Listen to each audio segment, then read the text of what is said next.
congregación el 17 de diciembre de 1934. La congregación iba a cumplir 20 años de existencia. Yo tenía 10 años. Vivía nuestro padre, Félix de Jesús Roger, y nuestra madre, Conchita Cabrera de Hermida, los dos vivían. El seminario menor que llamábamos Escuela Apostólica se encontraba en Tlalpan. No creo que digo mentiras si afirmo que soy el único sobreviviente de los que tuvimos la gracia incomparable de conocerlos a los dos, a Conchita y al padre Félix. Otros padres han conocido a uno o a otro, más bien a nuestro padre, pero a los dos creo que soy el único que sobrevive. En este año que celebramos el centenario de la fundación de la congregación, quiero dar un testimonio de mis recuerdos desde que entré a la congregación, particularmente la época en que vivieron nuestros padres. Estaba de superior en la ciudad de Morelia, de donde yo soy, el padre Vicente Méndez, y él tenía un grupo de acólitos. Entre ellos seleccionó 5 niños para llevarlos a la escuela apostólica. Yo era uno de ellos. Llegamos a Tlalpan en la noche. Entonces Tlalpan estaba muy distanciado de la Ciudad de México, era una población aparte, y fuimos acogidos muy bien en la escuela apostólica. Ahí nos tenían preparado todo para dormir, para descansar. Al día siguiente fuimos a ver a nuestro padre.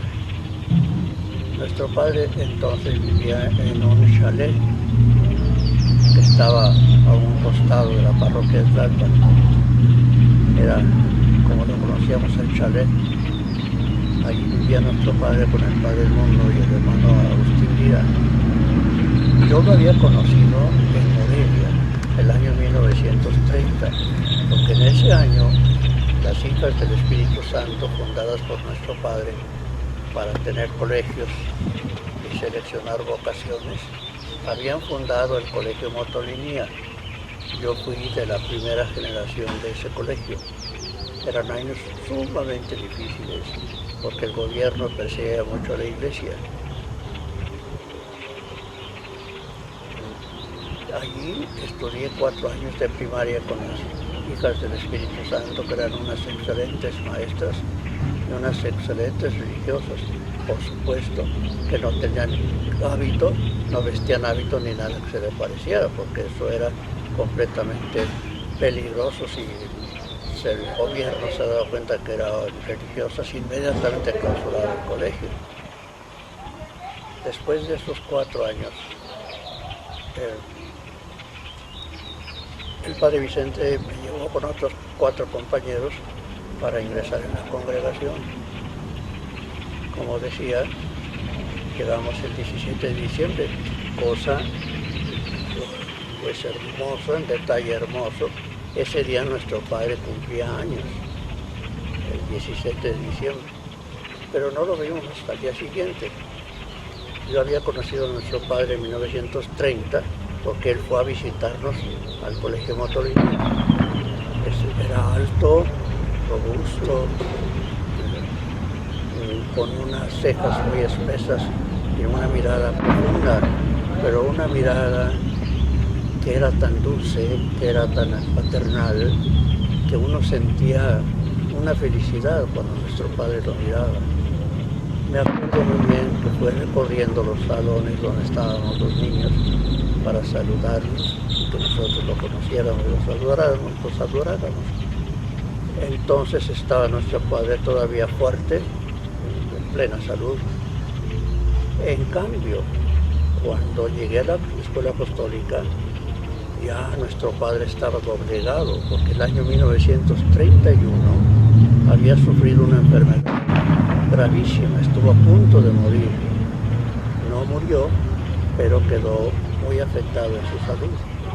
Ya era otra figura. Pero quiero destacar una cosa. Su cuerpo se había doblegado, pero su espíritu no. Su espíritu estaba siempre alegre, optimista y bondadoso. Como recuerdo cuando nos visitaba nuestro padre y nos hablaba de sus proyectos, de sus recuerdos, de tantas cosas, con un optimismo, una mirada una actitud tan alegre, tan llena de ilusión, como si estuviera empezando la vida. Aquello nos llenaba a nosotros de entusiasmo. Visitamos a nuestro padre, estuvimos con él y luego nos dirigimos a la Basílica de Guadalupe. Era todo un viaje largo de Tlalpan hasta la Basílica. Había un tranvía que llegaba hasta el Zócalo en México y allí se transbordaba a otro tranvía que llegaba hasta la villa. Visitamos a la Santísima Virgen, que era la más grande ilusión que teníamos, y después regresamos a Tlalpan. Eran días de posadas, en las noches se hacía la novena de la Navidad, se pedía la posada y luego se hacía un convivio muy alegre en el patio de la Escuela Apostólica, que era un edificio muy amplio. El superior, que era el padre Manuel, tenía perfectamente arreglado, todo muy limpio, todo muy en orden. El reglamento era muy estricto. Nos levantaban a las 5 de la mañana, me acuerdo con terror todavía, porque era diciembre, hacía un frío terrible en Tlalpan. Me acuerdo como si estuviera viendo, desde el patio se veía el Ajusco, con piel de nieve y un viento helado. Sin embargo, nos levantaban a las 5 de la mañana.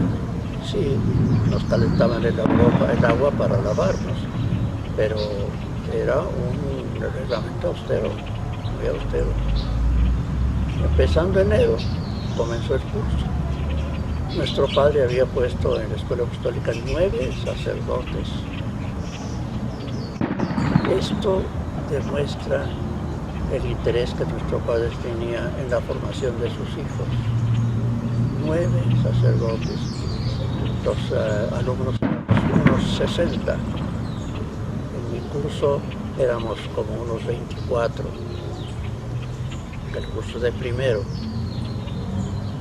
Empezó el curso con toda regularidad.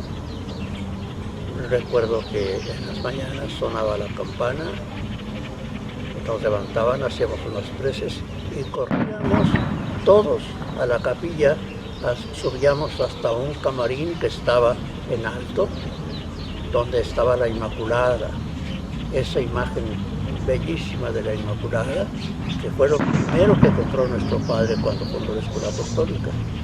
Era el primer acto que teníamos en nuestra vida, ir a saludar a la Inmaculada y luego lavarnos, arreglarnos y empezar toda la jornada.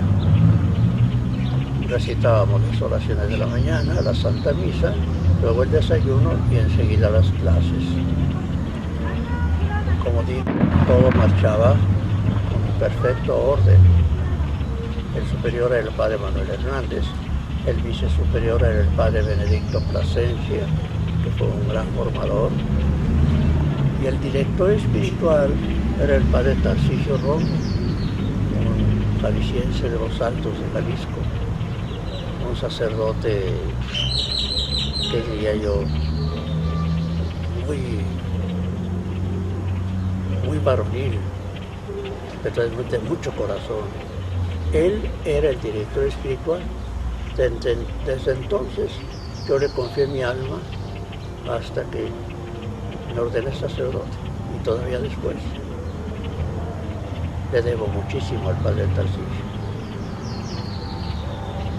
Empezó el mes de febrero y a los primeros de marzo, si no recuerdo mal,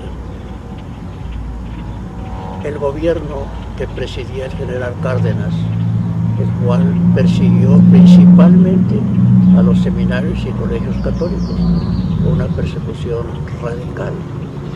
Los agentes del gobierno andaban buscando, no sé, un convento o algo así, y cayeron a la escuela apostólica y se dieron cuenta que era un seminario. Inmediatamente nos echaron fuera, confiscaron las cosas que quisieron, las amontonaron todas en la capilla, y después de unos pocos días tuvimos que salir de la escuela apostólica. Me acuerdo muy bien, una noche, por una puertecita secreta que daba a un callejón, el callejón de Carrasco se llamaba, en un camión de carga, salimos sin saber a dónde. Llegamos en la noche a una casa que daba la impresión de estar en ruinas. Allí en un cuarto, a oscuras, no había luz eléctrica. En un cuarto estaban amontonados todos los colchones, con unas velitas alumbrándonos, cada uno buscó su colchón, y a dormir en el suelo. Fue la primera noche que pasamos ahí en Mixcoac, en la calle de Donatello. Esa casa se unía por detrás con otra que daba a la calle de Empresa, y en las dos estábamos distribuidos. La casa de Empresa estaba más decentita, mejor preparada. Entre una y otra casa, allí pasábamos los primeros meses de ese curso. Ese año 1935, el gobierno nos quitó de la escuela apostólica la casa que era noviciado, que todavía existe ahora, Morelos 2, que ahora es Morelos 31, y una casa grande que tenía la congregación en Coyoacán para atender a los sacerdotes. Las tres casas el gobierno las confiscó ese año. Nuestro padre tendría entonces unos 75 años. 74, 75 años. Estaba muy enfermo, como digo. Cualquiera, humanamente, hubiera dicho, todo se derrumbó, todo se vino abajo, ¿qué vamos a hacer? Pero no, jamás le oímos una expresión así, ni lo vimos preocupado o triste, siempre optimista. Les escribía a los estudiantes que estaban en Roma y les decía, ya tenemos más casas. Claro, porque estábamos en grupitos por el Distrito Federal. Uno se quedaba en Tlalpan, otros en Mixcoac, otros en Tacubaya, y así. Decía nuestro padre, ya tenemos más casas.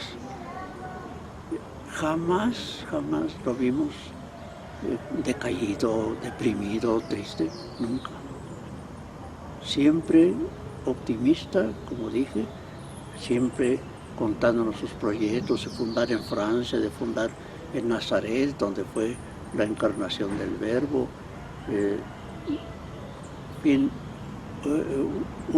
Un hombre agobiado por la edad y por la enfermedad, pero siempre joven en su espíritu, siempre joven y siempre cariñoso. Llegaba nuestro padre a visitarnos a cada casita.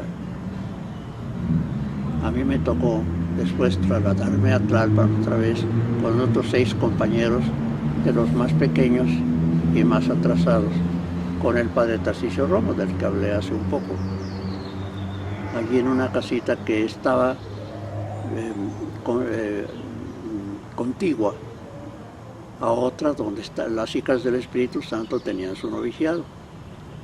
Allí estuvimos esos 7 niños con el padre Tarcisio Romo.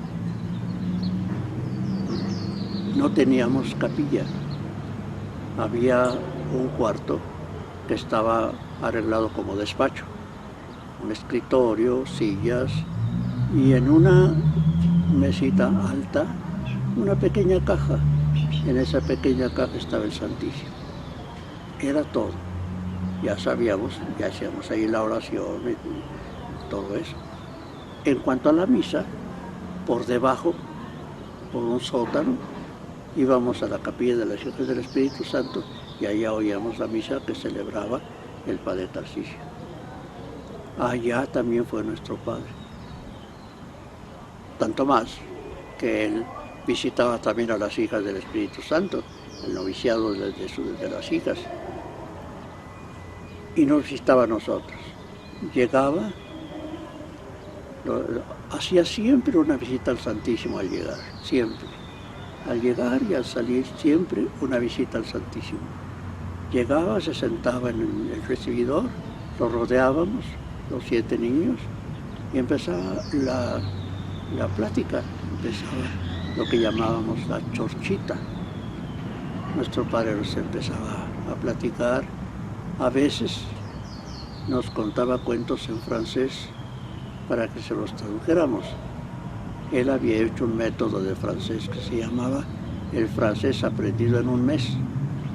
Era una lista de las palabras más usadas en francés, frases las más corrientes, los principales verbos y lo esencial del idioma.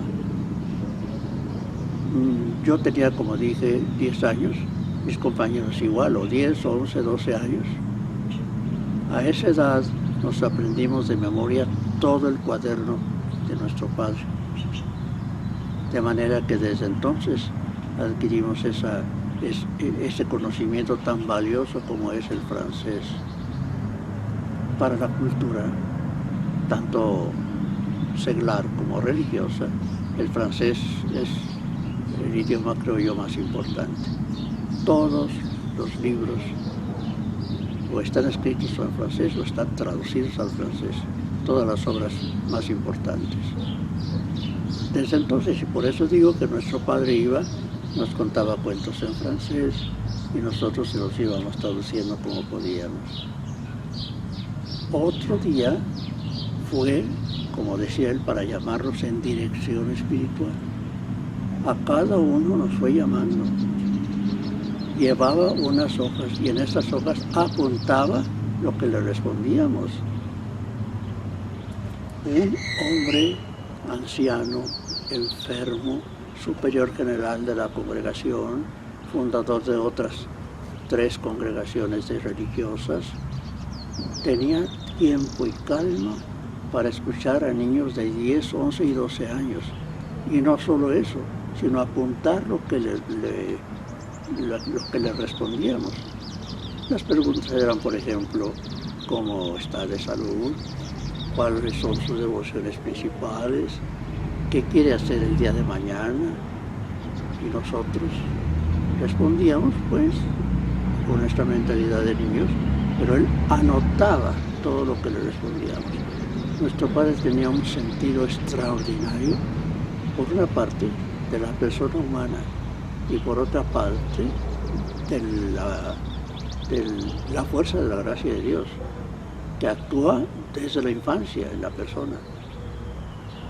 Tenía ese respeto para la acción de la gracia y para la persona. Otro día, me acuerdo, nos dijo el padre Tarcisio, escríbanle una carta a nuestro padre. Pues ya le escribimos cada uno. Después de unos días recibimos una carta cada uno, con el nombre de cada uno escrito en letras grandes a 2 tintas, negro y rojo. Conservo la mía. Dice Luis. Del lado derecho dice María, mi, subrayado, madre. Del otro un crucifijo así lineal, como acostumbraba poner. A cada uno nos contestó. Le decían a nuestro padre, padre, pero ¿qué objeto tiene que use usted 2 tintas para escribir el nombre de las personas? Y él contestaba, pues a la verdad, no tiene un objeto especial, pero es por cariño, decía nuestro padre. Él tenía un carácter violento, fuerte, emprendedor, sumamente activo, pero también era muy afectivo, tanto en su oración como en el trato con los demás. nos quería como verdadero padre y nos miraba así, desde los padres más altos del gobierno general hasta los más pequeños que éramos nosotros. Me acuerdo que yo les decía a nuestro padre que me regalara un librito que se llamaba ¿Cómo es Jesús? Ese librito lo escribió nuestra madre Conchita en el año 33, que era el centenario de la redención. Me contestó nuestro padre diciéndome, todavía me queda un libro de Cómo es Jesús y se lo regalo con mucho gusto. Me lo regaló y me lo dedicó y lo conservo, gracias a Dios. Todo esto creaba entre nosotros un ambiente de familia. Yo salía a los 10 años y otros compañeros por el estilo. Y en el momento en que la familia se necesita mucho, los padres, los hermanos, yo no recuerdo haberme sentido afectado por esa ausencia, porque nuestro padre y los demás padres eran verdaderos padres. Él decía que entre nosotros no debe haber superiores y súbditos, sino padres e hijos. Y eso lo vivía él y lo vivían los primeros misioneros del Espíritu Santo. Había un calor de familia y así llamaba él, el espíritu de familia. Vivíamos como en nuestra casa, con muchos hermanos y con unos padres muy buenos y cariñosos. Este fue un carisma de nuestro Padre, seguramente derivado de su ardiente amor al Padre Celestial. Esa fue su devoción o su principal carisma, el amor al Padre Celestial. Tanto amor que acabó transformándose en él. Eso era nuestro Padre, un Padre. Más tarde nos trasladamos a otra casa, en Tlalpan, en la calle del Calvario. Es una calle que daba a una iglesita en muchas poblaciones de España y de México. En las afueras de las poblaciones se hacía una capillita donde se ponía una cruz o un crucifijo y se le llamaba el Calvario. Pues en Tlalpan había esa iglesita que estaba, por cierto, abandonada, pero ahora está ya reconstruida y hay culto en ella. En esa calle del Calvario, el número 28, nos trasladamos. Era una casa más amplia, tenía una huerta bastante amplia, bonita. En el centro de la huerta había un senador. Allí estudiamos tercero y cuarto años de latín, que se llamaba entonces. Allí también nos visitaba nuestro padre, como es natural. Recuerdo muy bien cuando llegaba, todos estábamos esperándolo. Al verlo aparecer, corríamos todos a saludarlo. Si nos ponemos a pensar, las edades que teníamos nosotros, 10, 13, 15 años, la edad que tenía nuestro padre, más de 70 años, francés, fundador de los misioneros y de varias congregaciones religiosas, anciano, enfermo, pues pensaríamos que, claro, nos acercaríamos a él con un respeto grande, con una veneración, y no es que nos faltara el respeto y la veneración, pero era más el cariño. Corríamos todos a coger sus manos, a besarlas. Ahora entraba nuestro padre con los brazos abiertos, llenos de niños. Hacía su visita al Santísimo y luego, lo de siempre, a platicar con sus hijos pequeños. Los más pequeños del año 1937 estaban en la casa donde estuvimos los 7 primeros que mencioné, los 7 primeros en la calle de Coapa, junto al noviciado de las Hijas del Espíritu Santo. Y en la calle del Calvario estábamos los mayores, segundo, tercero y cuarto. Naturalmente, el superior estaba allí en el Calvario. y con los pequeños estaba otro padre, el padre Jesús María Padilla. Y nosotros teníamos la imagen preciosa de la Inmaculada, el más grande tesoro de la escuela apostólica. Pero los pequeños empezaron a reclamar y dijeron que por qué solo nosotros teníamos la Inmaculada, que ellos también querían tener. Y entonces, no sé si fue el padre Padilla el que tuvo la idea de acudir al escultor que había hecho la Inmaculada, don Brígido Ibarra, un escultor de Guadalajara que hizo muchas imágenes preciosas. Todavía vivía, y entonces encargarle que hiciera una Inmaculada para tenerla una en una casa y otra en otra. Así se hizo. Llegó un día en una caja de madera grande la imagen y ahí quedó esperando que fuera nuestro padre para descubrirla y bendecirla. Efectivamente fue nuestro padre un día, me acuerdo exactamente, estaba la caja grande junto al senador de la huerta y empezaron a destapar, quitar las tablas, hasta que apareció una imagen de la Inmaculada bellísima, muy distinta de la anterior. Los artistas siempre van perfeccionándose. Esta imagen era mucho más bonita que la primera, aunque la primera también es bellísima. Y tenía una actitud, todavía está en la Escuela Apostólica de Guadalajara, una actitud muy recogida, sus ojos entreabiertos, casi cerrados, la cabecita un poquito inclinada y sus manos cruzadas sobre el pecho. La llevamos, nuestro padre la bendijo, la llevamos a la capilla y allí él nos dio una plática.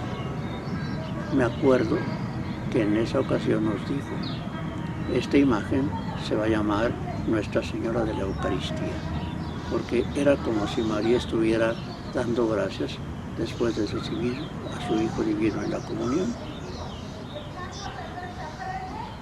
Y así se solucionó el problema. Los pequeños se llevaron la Inmaculada nueva y nosotros nos quedamos con la antigua. Así se desarrollaba nuestra vida en ese ambiente de familia y en un ambiente de seriedad extraordinario. Eran años de persecución. Ciertamente había una desventaja humana. El gobierno, por supuesto, no reconocía los estudios que realizábamos nosotros en la Escuela Apostólica. Pero era una desventaja que se convertía en ventaja, porque los padres hacían su plan de estudios como ellos creían que era conveniente. La materia más importante entonces era el latín. Hasta se decía primero de latín, segundo de latín, tercero de latín. Teníamos todos los días una hora de clase de latín y otra de deberes o tareas. Lo que nos dejaban de tarea, lo hacíamos otra hora. Y a veces todavía otra media hora más de latín. Nos daban clases profesores excelentes. El padre Benedito Plasencia, el padre Victoriano Uribe, que era un latinista notable. Hablaba en latín, pero no nada más en latín, el latín clásico. Y nos daba la clase en latín. Después estudiábamos también griego, que es una lengua importantísima, tanto para la cultura humana como para la cultura religiosa.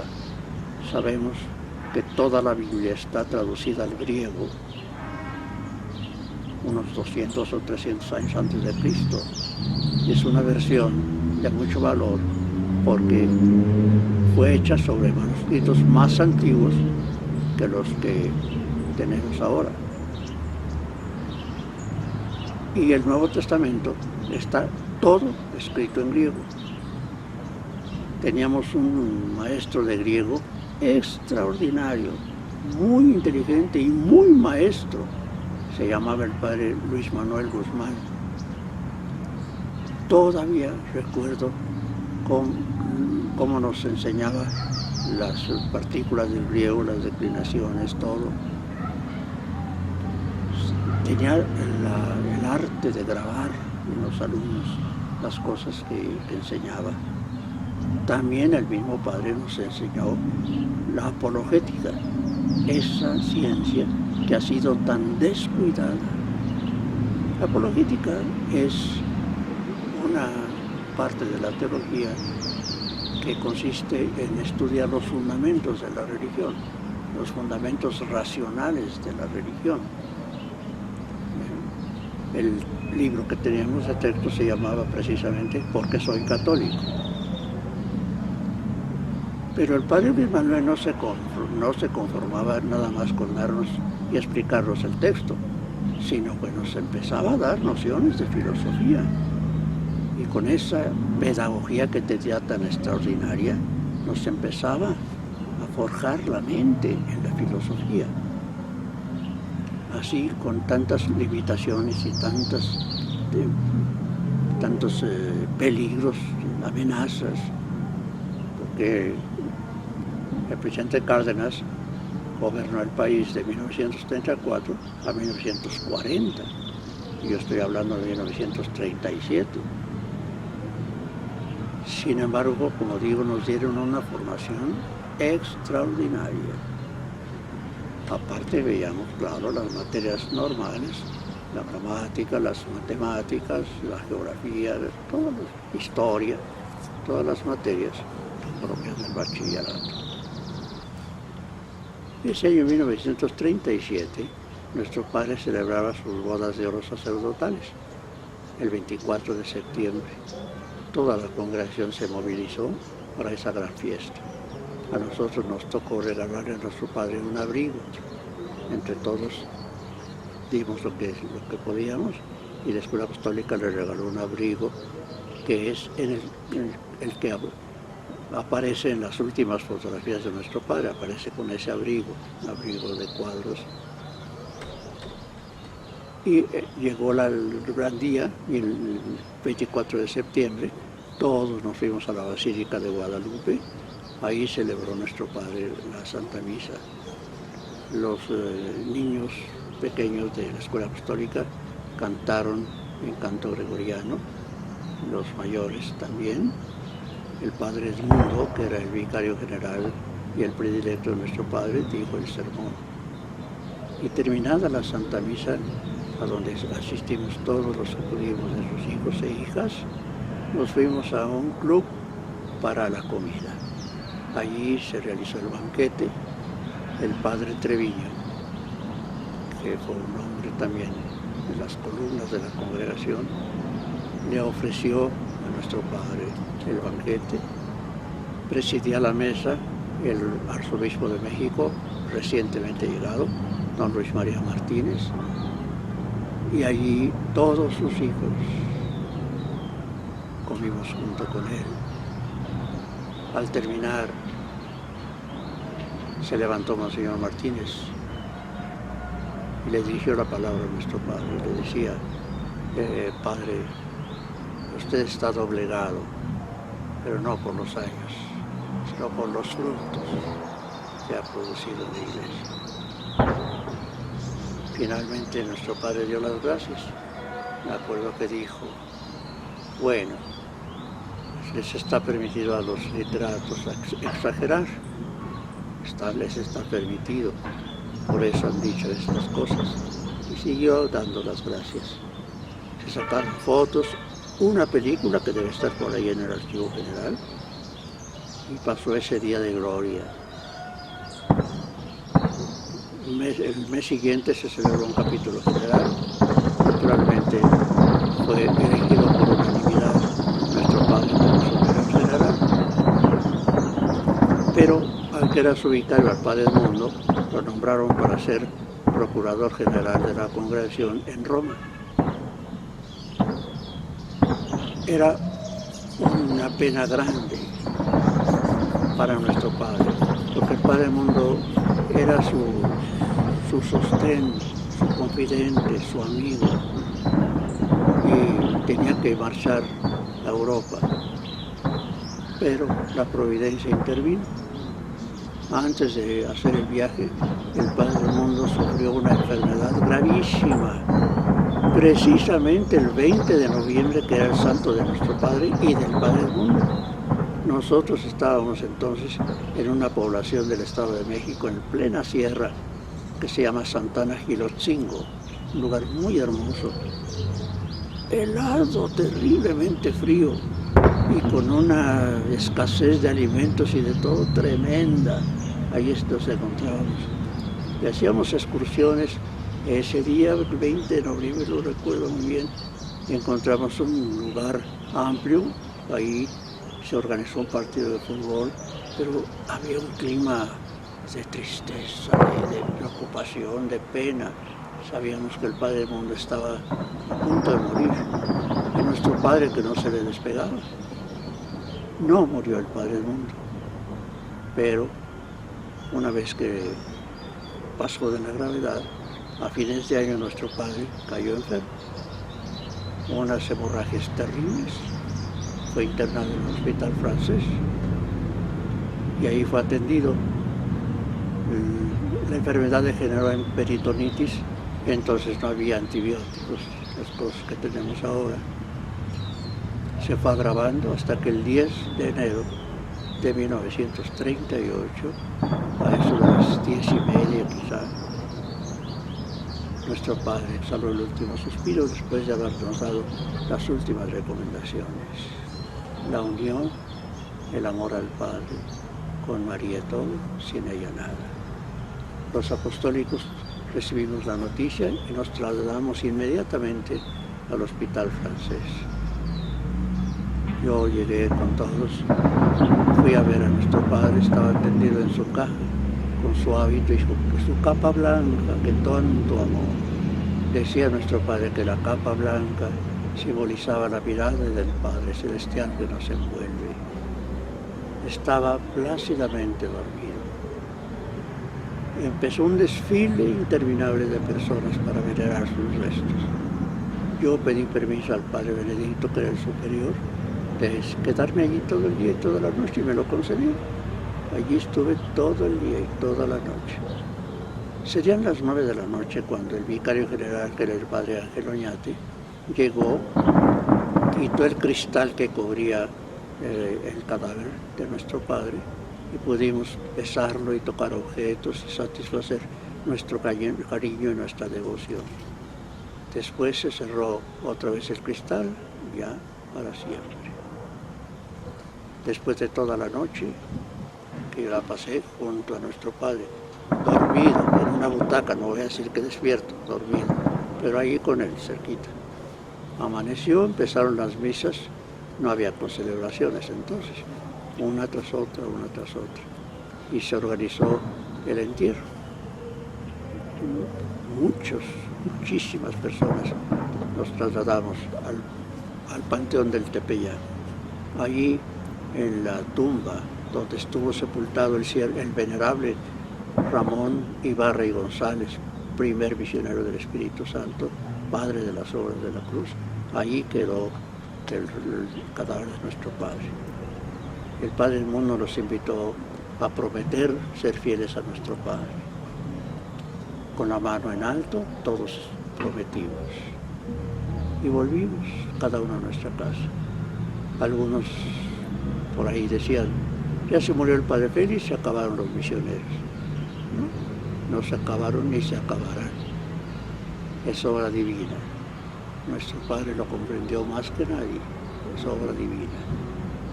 Aunque nosotros no respondamos, la congregación no se acabará.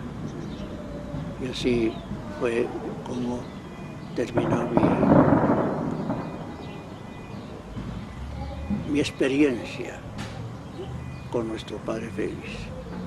Qué experiencia de un Padre incomparable, de un sentirse amado como hijo, de un sentirse penetrado hasta el fondo del alma. Me acuerdo que en cierta ocasión que nos visitó, me miró con esos ojos profundos y dulces que tenía Y yo sentía en mi interior que nuestro Padre me decía en esa mirada, tú llegarás. Por la misericordia de Dios llegué, por la misericordia de Dios estoy todavía.